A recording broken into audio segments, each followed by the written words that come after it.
어제 동영학 경영학술연구소 이명용입니다. 오늘은 명료학고수천 2부 파트 2 7번째 도화살 이야기를 해보겠습니다.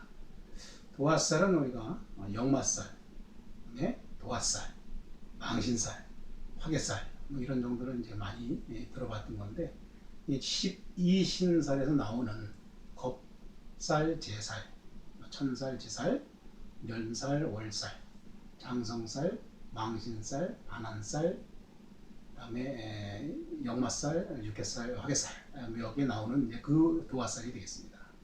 그러니까 도화살은 12신살의 연살이다. 그 다음에 12운성, 즉 갑, 병, 경, 임, 즉 이거를 삼합에 이루어지는 인호술, 사유축, 신자진, 해묘미의 그 욕지에 해당하는 것이 바로 도화살이 되겠습니다. 물론 도화살을 부르는 말은 많습니다. 여기 있는 목욕살이라든가 함지살이라든가 욕패살이라든가 이런 것은 이제 많이 나름대로 하나씩 다 의미는 있습니다. 목욕살은 뭐 씻는 거니까 음란을 의미하는 의미도 있고, 함지살은 이제 연못에 빠지는 그러한 살이 되겠고, 욕패살은 아무리 내가 전력 투구해도 실패를 꼭 버는 그러한 욕패살이 돼서 이 도화살을 이렇게도 부르고 있습니다. 그래서 이 도화살은 우리가 연지를 기준으로 해서 인호술, 사유축, 해묘미, 신자진 띠에 다음 글자인 자오묘유가 바로 이제 도화살이 되는 그러한 것이 되겠습니다. 그래서 연지를 기준으로 해서 도화살이 이루어지는 것이 원칙이고, 지금은 이제 현대화서는 일지를 기준으로 해서 도화살을 따집니다. 연월은 선천적이고 일시는 후천적인 그러한 모습으로 우리가 설명을 하고 있기 때문에 그렇습니다. 예를 들면 인호술 삼합디는 인의 다음 글자인 묘, 사유축의 다음 글자인 오, 신자진 삼합의 다음 글자인 유, 해묘미의 다음 글자인 자가 바로 도화살이 되겠습니다.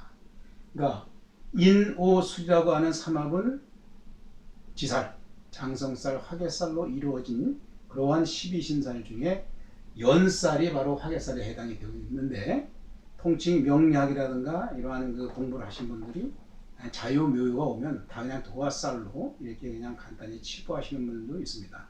정확히는 맞지 않는 말이 되겠습니다. 왜냐하면 삼합띠가 바로 의미하는 다음 글자이기 때문에, 연살이기 때문에 그 해당하는 띠, 즉 가까이 보면은 해묘미, 돼지띠, 토끼띠, 양띠에는 자라는 글자가 도화살이 되는 거지, 유라든가 오라든가 묘라든가 이런 것이 도화살이 되는 것이 아니기 때문에 그렇습니다. 인호술, 즉 범띠나 말띠나 개띠는 묘라는 글자가 도화살이 되는 거지, 오나 유나 자가 도화살이 되는 것은 아니라는 의미가 되겠습니다. 그러나 연지와 일지가 같다면 모르나 다르다면 두 글자는 통상 있기 때문에 통칭 도화다 이렇게 표현하는 것 같습니다. 그러나 정확히는 삼합띠에 해당하는 그 다음 글자 신의 이 인신사의 다음 글자 자오묘유가 바로 각각 해당이 되는 도화살이 된다 이렇게 볼 수 있습니다.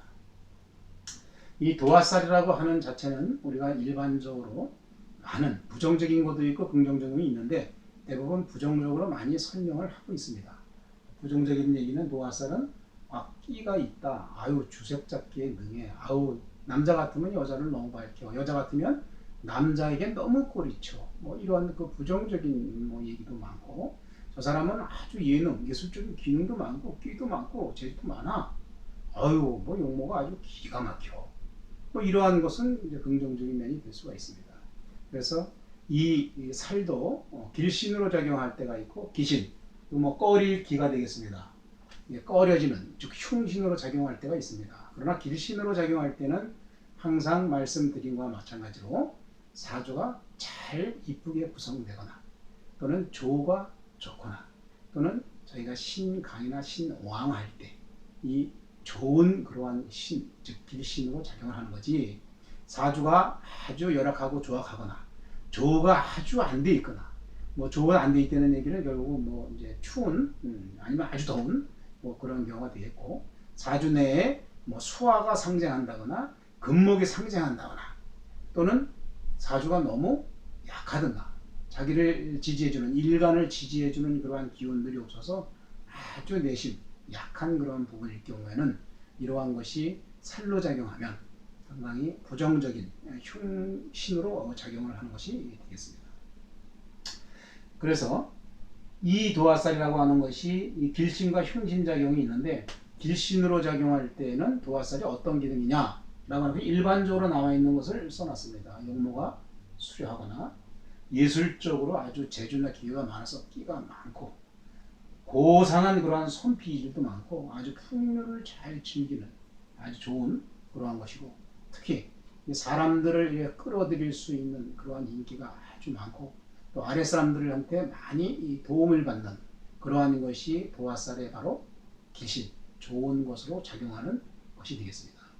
그러면 기신은 뭐냐? 나한테 흉신으로 작용할 때는 언행이 상당히 불손하고 아주 폐륜적인 행위는 뭐 밥 먹듯이 하고 변태적인 애정으로 아주 문제를 많이 발생을 시키고 주색잡기에 능하고 아주 방탕하기가 말이 할 데 없어서 폐가 망신을 이루는 아주 그러한 흉신으로 작용한다 이렇게 얘기할 수 있습니다. 그래서 이 도화살 작용이 길신과 흉신으로 작용하는 데 있어서 일반적인 분들은 대부분 흉신으로 많이 작용을 합니다. 그러나 우리가 이러한 신살이라든가 이런 작용할 때에는 기본적으로 먼저 따져야 되는 것이 바로 생극재화, 다음에 조후, 다음에 신강하냐 안 하냐 이러한 것을 기본적으로 먼저 하는 것을 주신간명법이라고 제가 말씀을 드렸습니다. 그러면 이러한 살의 작용은 좌사에 대한 간명법이기 때문에 그런 것을 낮게 하나의 단독으로 보는 것이 아니라 복합적으로 발생되기 때문에 그 기능이 더해지거나 그 기능이 없어지거나 하는 그러한 신사의 작용이 되기 때문에 잘 살펴서 간명을 해야 한다고 할 수가 있습니다. 그래서 이 도화는 일반적으로 지금 현대, 과거에는 뭐 광대라든가 어떤 뭐 이런 거에 의해서 상당히 좀 꺼리는 그러한 도화살이었는데 현대에 와서는 이러한 도화살이 사람을 모으고 땡기고 인기를 얻고 다른 사람한테 조력을 받고 또한 예술적인 재능 기능이 많기 때문에 연예인을 한다고 했을 경우에는 적어도 사주에 도화살 정도는 있어야 인기를 얻는 연예인이 된다. 이렇게 설명들을 많이 하고 있습니다. 그래서 이 도화살이라고 하는 것은 어차피 끼를 부리고 남들 앞에서도 끼도 부리고 인기도 얻고 뭐 재주 기능 이런 걸 피우고 이러한 도화살이기 때문에 현대적으로는 상당히 좋은 도화살이 있으면 나는 뭐 예능 기질이 있네 라고 설명하듯이 상당히 연예인도 잘 인기를 얻는 연예인이 될 수 있다 하는 것이 바로 도화살의 한 요인이 될 수가 있습니다. 도화살이 그냥 하나만 덜렁 있는 것이 아니라 이 도화살에도 이제 구분을 해보면 장내도화, 장외도화, 편랑도화, 편야도화, 곤랑도화 이렇게 설명을 할 수가 있습니다. 물론 뭐 편야도화라든가 곤랑도화가 이렇게 잘 많지는 않습니다만 이렇게 구분을 하는 것이고 장내도화와 장외도화라고 하는 것은 장내는 월, 월의 도화가 있을 경우에 장내도화, 일시에 있을 때에는 장외도화 이렇게 표현합니다. 그러니까 장내도화는 뭐냐면 월의 도화가 있음으로 인해서 내가 부부관계가 아주 좋은 서로 좋은 그러한 것을 장내도화 그 기능이고 장외도화가 일하고 시에 있을 때는 일지서부터는 외가 되었고 일간 위에서부터는 그것이 내가 되기 때문에 장외에 있는 그러한 남녀와 정을 나누고 불륜을 쌓고 아주 잘못해서 음욕에 아주 빠져가지고 그냥 폐가 망신까지 할 수 있는 나쁘게 얘기하면 그런 것이 장외도화다 이렇게 설명을 하고 있습니다. 두 번째로는 편야도화라고 하는 것은 삼합의 네 가지 자오묘유가 전부 사주에 연월일시에 있는 경우를 편야도화다 이렇게 설명합니다. 물론 드문 그러한 사주는 아니겠죠. 이 사주가 자오묘유가 지지에 다 있을 경우에는 주색 황혼이다. 주색 잡기에 아주 그냥 빠져서 몰입이 돼서 사는 그러한 아주 부정적인 요인이 바로 편야도화가 되겠습니다. 곤랑도화라고 하는 것도 많지는 않습니다만은 곤랑이라고 하는 그 말자가 있듯이 천간은 합이 되는데 지지는 형이 되는 겁니다. 이 글자가 그럼 몇 가지 있느냐면은 병신합과 갑기합에 해당되는 글자가 바로 자묘형이 있습니다. 그래서 갑자 1에 기묘시일 경우에는 천간은 갑기합이요 지지는 자묘형이 되기 때문에 곤랑도화. 병자일에 신묘시일 경우에는 병신합의 자묘 형이 돼서 그것이 바로 곤랑도화인데 이 곤랑도화는 밑에 설명한 것처럼 아주 색에 엄청 빠지고 몰입이 돼가지고 심지어서는 아주 뭐 정사까지 일어날 수 있는 그러한 그 곤랑도화다라고 설명을 할 수 있습니다. 그러나 편야도화나 곤랑도화는 그렇게 많지는 않기 때문에 이렇게 뭐 특별히 일반적이다라고 할 수는 없겠습니다. 어쨌든 이 도화라고 하는 글자가 자요 무효가 자기에 해당하는 글자가 사주 내에 있거나 운에서 왔을 때 길신으로 작용할 때는 아주 예술적인 재능과 기도 많아서 인기도 많고 풍류도 즐길 줄 아는 그러한 사람이 되는가 하면 뭐 흉신으로 작용할 때는 주색에 아주 빠지고 변태적 행위도 하고 아주 언론은 좀 불손하고 아주 주색 잡기에 아주 능하고 좀 방탕한 기질로 해서 어떠한 그 집안의 망신까지도 줄 수 있고 재물 손실을 많이 볼 수 있는 그러한 도화의 기운이 되겠습니다. 그래서 이런 도화라는 살이 그냥 왔을 때 단지 도화만 당연히 아니라 위에 이러한 편야도화나 곤랑도화 있는 것처럼 십신, 재관, 인식, 비견, 겁까지 십신과 또는 살, 무슨 뭐 양인살도 있고 병마살도 있고 뭐 여러 가지가 있겠죠. 그러한 살과 동조하거나 아니면 함께 있을 때에 발생되는 그 기능이 더 가중된다 하는 것이 되겠습니다. 십신과 뭐 예를 든다 그러면은 도화가 귀인, 천을귀인의 귀인에 해당되는 도화가 오면 유흥업이라든가 또 여자를 통해서 부를 축적하는 그러한 경우도 있고 또 만약에 즉 나에게 제 부인이라는 사람이 있다면 그 부인이 좀 뭐 어두운 측면이기는 합니다만은 그 축제를 해서 나한테 부를 주는 그러한 그 귀인이 도화살을 갖는 경우가 되겠습니다. 물론 여기 부정적인 얘기는 제가 안 썼습니다만은 어떤 양인살과 도화살이 있다라고 했을 때는 이러한 도화살 기능에 의해서 수술까지도 할 수 있고 또 역마살이라든가 형이라든가 이런 거와 같이 도화살이 있다 그러면 어떻게 돼? 다른 사람과 불륜에 빠져서 어떤 도주, 타향으로 도주하는 뭐 그러한 뭐 경우도 있을 수가 있다고 하는 것이 되겠습니다. 따라서 그것이 도화살이긴 하지만 그 글자가 원래 가지고 있는 십신이 무엇인지 또 이것이 다른 12신살에서 또 어떠한 살인지 또 다른 지지와 이게 합이 되는지 형이 되는지 충이 되는지 이런 것을 살펴볼 필요가 있다고 하겠습니다. 물론 이제 뭐 합이 되면은 좀 기능이 좀 적게 되겠고 충되면은 더 기능이 더 악화되는 경우가 있습니다. 그래서 그런 것을 잘 살펴서 사주를 본다면 많은 그러한 삶에 도움이 되는 도구가 되지 않을까 이렇게 설명을 합니다. 그래서 현재는 그러한 연예인은 적어도 도화살 정도는 있어야 인기를 얻는 그러한 연예인이 되고 도화살이 없는 연예인은 없습니까? 있습니다. 있는데 이제 그런 분들은 아무래도 인기라든가 먹기라든가 이런 게 좀 부족한 우리가 이제 쉽게 얘기하면 뭐 폄하하는 건 아닙니다만은 인류, 초인류가 아니라 뭐 2류, 3류 이렇게 주연이 아닌 주연급으로 이제 하시는 분들도 물론 있습니다. 그러나 어쨌든 인기를 얻고 유명해지려면 도화살은 있어야 된다라고 하는 얘기고 그렇다고 도화살이 있다고 해서 반드시 저 사람은 음란하거나 뭐 주색잡기에 능하거나 뭐 아주 뭐 변태적이거나 뭐 이런 건 아닙니다. 왜냐하면 조우라든가 생극자라든가 사주가 신강하냐 신약하냐 이런 거에 따라서 그 기능이 제대로 잘 작용하느냐 작용하지 않느냐 더 나쁘게 작용하느냐가 있기 때문에 먼저 주 신에 해당되는 것을 먼저 보고 좌사에 해당되는 것을 나중에 추가로 볼 수 있는 거기 때문에 반드시 도화살이 있다고 음란하다라고 볼 수는 없습니다.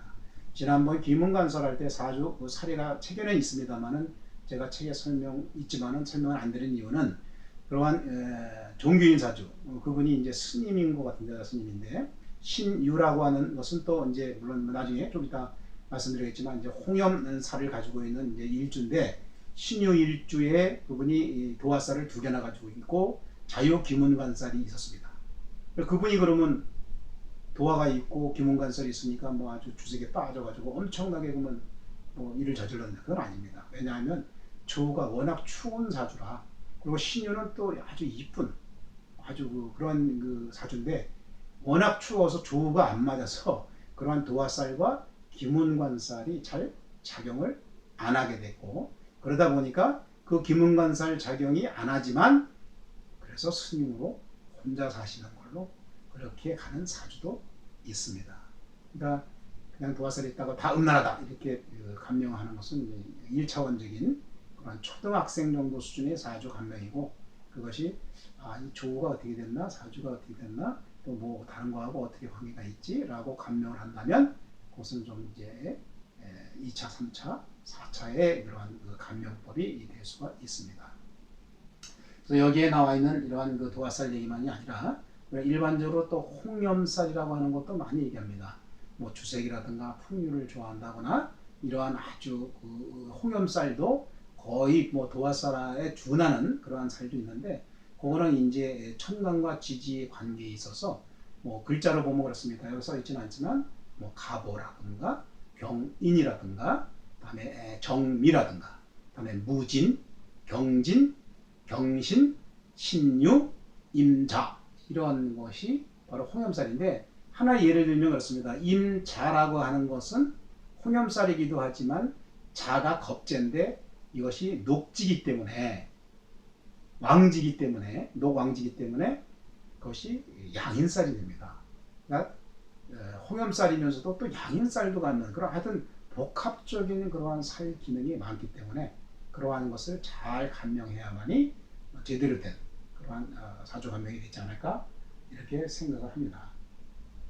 제가 이러한 그 도화살 이야기는 제 블로그 컬럼에 약 한 3년 정도 기간에 10,000회 이상을 많은 분들이 보실 정도로 관심이 있던 그러한 이제 칼럼입니다. 기문관살은 뭐 32,000인가 이상 넘어가는 그런 아주 많은 분들이 보셨고, 그것이 뭐 제가 잘났다고 본 게 아니라 이러한 살에 대한 기본적인 것을 적어도 사주 보시는 분들이 좀 더 차원이 좀 있는 그런 것을 감명할 수 있도록 이러한 배경이나 학문적인 건거나 이런 거를 이론적인 것을 제시하기 위해서 쓴 거지, 이것이 뭐 제가 뭐 만들어낸 것도 아니고 뭐 수천 동안 내려온 그런 거기 때문에 적용하는 방법은 다 나름대로 또 지식과 연륜이 있는 분들이 잘 하실 거라고 믿습니다. 제 책에서 더 자세하게 또 보실 수 있는 제 책도 있지만, 최근에 이제 이런 사주 공부나 이런 걸 하시는 분들 중에서는 뭐 무료로 보시는 분도 있고 뭐 학원에 가서 공부하시는 분도 있는데, 많은 책과 많은 블로그, 많은 유튜브들이 나와 있기 때문에 공부가 할 수 있다면 무료로 많이 할 수 있습니다. 물론 이렇게 누가 지도해주고 그러면 더 빠른 시간 내에 더 많은 것을 농축해서 배울 수 있는 장점이 있습니다만은, 그냥 심심풀이로 가실 수 있는 분들은 그렇게 하시면 되고, 특히 이러한 시간과 노력을 많이 들이는 이러한 공부가 나의 삶의 어떤 지혜와 도움이 되고자 한다면 많은 시간 들여서 공부하지 마시고 지도자 문 받는 것처럼, 주식 지도자 문 받는 것처럼 그냥 이렇게 비용을 주고 보면 됩니다. 특히 점사, 즉 점사는 이제 무속인들이 많이 보시죠. 그러니까 점사도 우리 이 동양학 중에서 점이 많습니다. 주역점, 육임점, 육효점 등등등 많습니다. 저는 점사를 보는 사람이 아니고 이러한 동양학 중에서도 명리학을 공부하기 때문에 점사, 즉 이거 어떻게 될까요? 나 취직시험 보는데 이게 붙을까요? 이렇게 얘기한다 그러면 저는 봐줄 수가 없습니다. 왜? 저는 점사를 보는 사람이 아니기 때문에 그렇습니다. 단지 올해 이러이러한 기운이 있기 때문에 시험을 보면 합격할 수가 있다라고 하는 것을 얘기할 뿐이지, 내가 10월 달에 뭐 해서 이렇게 무슨 시험을 보는데 이게 꼭 붙을 수 있을까요? 이렇게 물어본다면 그거는 무속인이라든가 점을 치시는 분들, 특히 뭐 주역점이라든가 육효점이라든가 육임점이라든가 뭐 이런 거를 보시는 분들한테 물어보시면 좋은 참고의 그런 말씀이 되지 않을까 이렇게 생각을 합니다. 제가 이제 2부 마지막에서 이제 세 번째 2개 남았습니다. 당사주 이야기하고 마지막 이제 2개 남았는데 2개를 다 마치고 나면 3부는 개인적인 사주에 대한 1차원적, 2차원적, 3차원적, 4차원적, 즉 감명법도 여러 가지 감명법을 적용해 본 그러한 사례들이기 때문에 그 사례는 제 책을 참고로 하시고 앞으로 2번만 더 동영상을 찍고 제 명리학 고수전은 종료하는 걸로 그렇게 하겠습니다. 그동안에 재미없는 이 강의를 저도 하면서 많은 분들이 도움이 됐으면 했지만 역시 이러한 공부를 깊이 있게 하고 좀 더 폭넓게 하는 또 학문적으로 이론적으로 공부하시는 분보다는 역시 사주를 그냥 볼 줄 알고 쓸 줄만 알고 그냥 읽을 줄만 아는 분들이 더 많이 있는 것 같아서 저는 여기까지만 하는 걸로 이번 2부까지만 하는 걸로 이렇게 정리했습니다. 오늘은 제 블로그에서도 2번째로 많은 분들이 참고하셨던 도화살 이야기에 대해서 설명을 했습니다. 이상으로 마치겠습니다.